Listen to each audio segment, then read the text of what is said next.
باس لە ماستەرنامەیەک دەکەین لەبارەی ڕۆڵی میدیای نوێ لە بازرگەری سیاسی بۆ پارتی سیاسیەکان لە هەرێمی کوردستان. دەپرسین با بڵێن بازارگەری سیاسی چییە؟ گرنگی چیە؟ واروەها دەرەنجام و ڕاستپاردەکانی ئەم ماستەرنامەیە خۆی لە چیدا دەبینێتەوە؟ ئەخۆ لە هەرێمی کوردستاندا توانراوە لە ڕێگەی میدیای نوێوە پارتە سیاسیەکان بتوانن کار و چالاکی و خزمەتەکانی خۆیان بناسێن و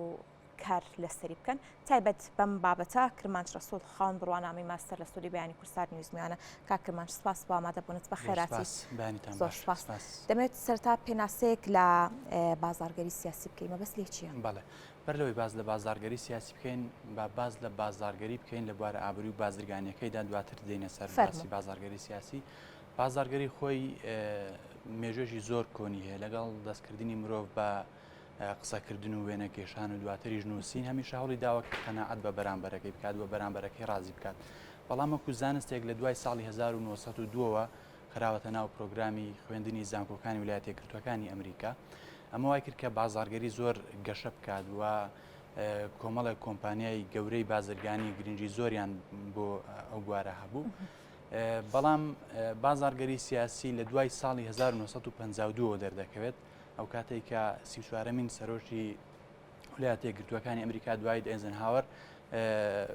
ئەم پرۆسەی لە کەمپینی هەڵبژارنەکەیدا بەکارهێنا. بازارگەری سیاسی خۆی دەکرێت وا پێناسێ بکەین کە پرۆسەیەکە بۆ باشترکردن یان بۆ ناساندنی زیاتری بارودۆخی حزبێکی سیاسی یان کەسایەتێکی سیاسی ویان کاندیدێکی سیاسی بۆ ئەوەی ڕەوایەتی لای جەماوەر و ڕەوایەتی لای دەنگدەر و لای ئەو جەماوەرە بەدەست بهێنێت کە بە ئامانجی کردووە لە پێناوەی کە ئەم حزبە سیاسی زیاتر گەشە بکات و بەرەو پێشەوە بچێت یان کاتێککە تۆ ئەم پرۆسەیە بۆ کاندیدێکی سیاسی دەکەی بۆی لای ئەو جەماوەرە سەرکەوتن بەدەست بهێنیان کەسایەتیشی سیاسی دەکرێتەوە پرۆسەی بازارسازی بۆ بکەی بۆ ئەوەی ڕەوایەتی لای دەنگدەر و لای هاوڵاتیان بەدەست بهێنێت. باشە بە شێوەیەکی گشتی دەکرێت بڵێن لە هەرێمی کوردستاندا ئەم بازارگەریە بۆ کەسایەتێکی سیاسی بۆ پارتێکی سیاسی لە چه ئاستێکدایە؟ تەنها لەو ئاستەدایە کە ئەم کەسایەتی یاخود ئەم پارتە بناسێنێ و کار و چارەکەەکانی خۆی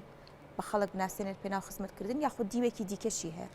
لە هەرێمی کوردستان لە زۆربەی کەمپینەکانی هەڵبژاردن تا ئێستا بە شێوازێکی زانستی با بڵێن هەڵمەتەکانی هەڵبژاردن و هەڵمەتە سیاسیەکان بەڕێوە نابرێت. زۆر جار دەچێتە ناو بابەتی چاواشەکاری مزایدەی سیاسیەوە کە ئەمە زۆر جیاوازە لە بابەتی بازارگەری سیاسی چونکە لە بابەتی بازارگەری سیاسی تەنها تۆ دەنگەکە وەرناگریت بەڵکو دەتەوێت متمانەی دەنگدەر بەدەست بهێنی و ئەو دەنگدەرە بهێڵیتەوە وەکو ئەندام وەکو متمانەی و دەنگدەرە با بڵێن لەدەست نەدەیت. بەڵام لە بابەتی چاواشەکاریدا ڕاستە لەوانەیە بە شێوەیەکی کاتی تۆ دەنگی ئەو دەنگدەرا متمانەی ئەو دەنگدەرە بەدەست بهێنی بەڵام دواتر نامێنێت. نمونەشمان زۆر بوو لەو بابەتە کە تۆ ببینە لە دوای ساڵی 1922 کاتێکە یەکەم حزبی سیاسی لە باشووری کوردستان بە سەرۆکاتی مستەفا پاشای ئەمریکی دروست دەبێت لە دوای ئەو بەروارەوە بەدایان حزبی سیاسی دروست بوون و نەماونیان ئێستا ژمارەی زۆر لە حزبی سیاسیمان هەیە تا ئێستا نەگەشتون بە پەرلەمان کورسی پەرلەمانیان نییە یان حزبی سیاسی هەبووە ژمارەی زۆر لە کورسی پەرلەمانی هەبووە بەڵام ژمارەیەکی کورسیەکانی تا ئاستێکی زۆر دابەزیوە. ئەمە هۆکارەکەی بۆەوە دەگەڕێتەوە کە ئەم پرۆسەیە ئاشنا نیە بۆ هەرێمی کوردستان و هەڵمەتە سیاسیەکانیان لەسەر ئەو بنەمایە بەڕێوە نابن بۆیە کاریگەری زۆر کردوتە سەر دۆخی حزبە سیاسیەکان وە بەپێ ئەو توێژنەوەی کە منیش کردومە بەشێکی زۆر لە حزبە سیاسیەکان ئاشنانین بە تەکنیک و شێوازەکانی ئەم پرۆسەیە و ئاشنانین بە پرۆسەی بازارگەری سیاسی. باشە کەواتە لە توێژینەوەکەدا باست ئەوە کردووە کە بازارگەری لە ڕۆزانستەکەی چۆنەوە ئەگەر بەم دیوەی دیکە بێت کاریگەریەکانی چی ئەبێت ئەم بەراوردکاریە هەیە؟ بەڵێ زیاتر من باسم لە تەکنیکەکانی کردووە شێوازی بەڕێوەبردننی هەڵمەتە سیاسیەکان بەڵام خۆی بازارگەری لەسەر سێ ئاز دەکرێت. بازارسازی سیاسی بۆ دامەزراوە سیاسیەکە بە شێوەیەکی گشتی تۆ بتەوێ ناوی ئەم حزبە سیاسیە لە ناو حزبە سیاسیەکانی تر زۆر دیار بێت و بازارگەری سیاسی بۆ کەسی بتەوێت بۆ سەرکردێکی سیاسی بکەیان بۆ کاندیدێکی سیاسی بکەیت و بازارگەری سیاسی بۆ بیر و بۆ چوونێکیان بۆ ئایدۆلۆژیایەک هەموو ئەوانە با بڵێن شێواز و تەکنیکی تایبەت بەخۆی هەیە بەڵام بە شێوەیەکی گشتی ئەمە ئەگەر باسی بکەین مۆدلێکی پێدەوترێت مۆدلی سێ قۆناغ بۆ بەڕێوەبردننی هەڵمەتەکانیان بۆ بەر لەوەی کە بڕیارێکی سیاسی بدەیت تۆ پێویستە لە قۆناغی یەکەمدا سایکۆلۆژیای خەڵک بخوێنیتەوە بزانی کە خەڵک چی دەوێت لە قۆناغی دووەمدا ئەم بڕیارەی کە دەتەوێت بیدە یان ئەم کەسایەتی سیاسی کە دەتەوێت بازار بکەیت لەگەڵ خواست و داواکاری هاوڵاتیاندا بیگونجێنی لە قۆناغی سێمدا کە کۆتا قۆناغا گەیشتنی ئەم بڕیارەیە بە خەڵک یان گەڵاڵەکردنی ئەم بڕیارەیە یان ئەم بەرنامە سیاسیە بە خەڵک بەداخەوە لە هەرێمی کوردستان من ئەوە نابینم و با بڵێن لە ناو هەڵمەتەکانی هەڵبژاردنیشدا هیچ کەمترین خوێندنەوە بۆ سایکۆلۆژیای خەڵک دەکرێت و بڕیارەکانیان لەگەڵ سایکۆلۆژیای خەڵک لەگەڵ حەزی خەڵک ویستی خەڵک ناگونجێنن. باشە کاک کرمانج ئەم بە بازارکردە با بڵێن تەنها لەسەر بنەمای ناساندنی کەسایەتیەکە یاخود حیزبەکە دەبێت یاخود لەسەر بنەمای ئەو کار و چالاکیانەشیان دەبێت دەکرێت بڵێ میدیای نوێ و ئەم بازارگەریە سیاسیە دەتوانێت کەسایەتیەکی سیاسی پارتێکی سیاسی حیزبێک بناسێنێ بێ ئەوەی کارێکی باشەیە خزمەتکردنێکی باشێ بێت بۆ کۆمەڵگە بۆ تاکەکان بەڵە بێگومان دیارە ئەوەی کە ئێستا هەیە زۆربەی کار و چالاشەکان ڕاستە لە میدیای نوێدا بڵاو دەکرێتەوە بەڵام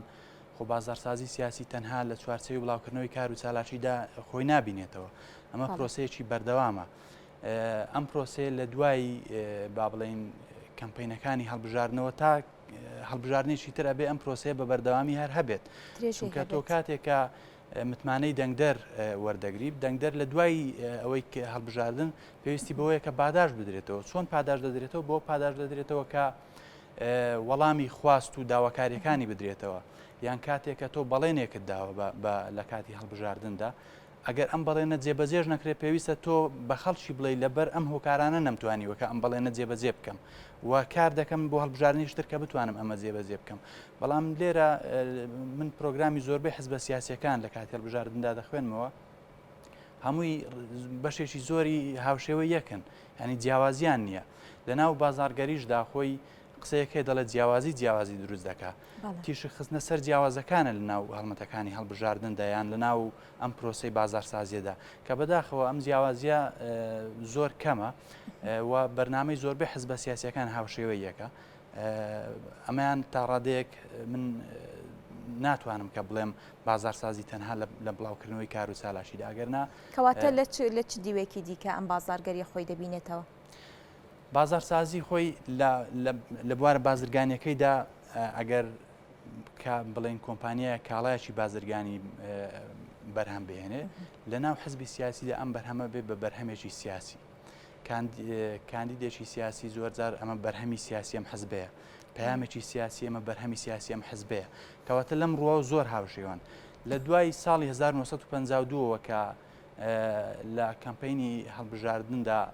هەمان تەکنیکوش ئەم شێوازەکانی پرۆسی بازارگەری لە بواری ئابووری بازرگانیدا لەم دیوەدا لە بواری بازارسازی سیاسیدا بەکارهات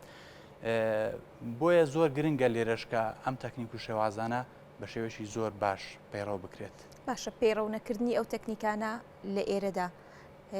پەیوەندی بە ئاشنانەبوونە بە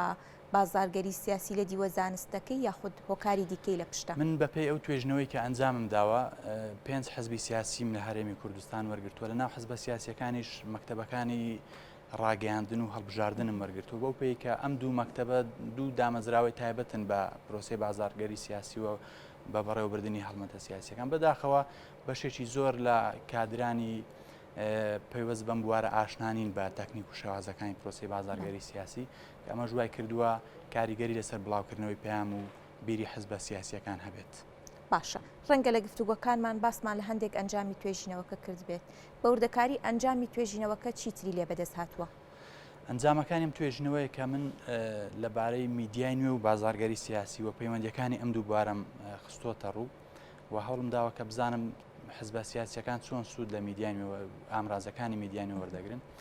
ئەوە دەرکەوتووە کە تا حزبە سیاسیەکان زیاتر گرنگی بە ئامرازەکانی میدیای نوێ و گرنگی بە ڕاگەاندن بە شێوە گشتەکەی بدەن پرۆسی بازارگەری سیاسی سەرکەوتوتر دەبێت چونکە میدیای نوێ لە ئێستادا بە شێوێکی زۆر فراوان لەلایەن هاوڵاتیانەوە بەکار دەهێنرێ و تێچوێکی زۆر کەمی هەیە و پەیامەکان بە خێرایی دەگەن و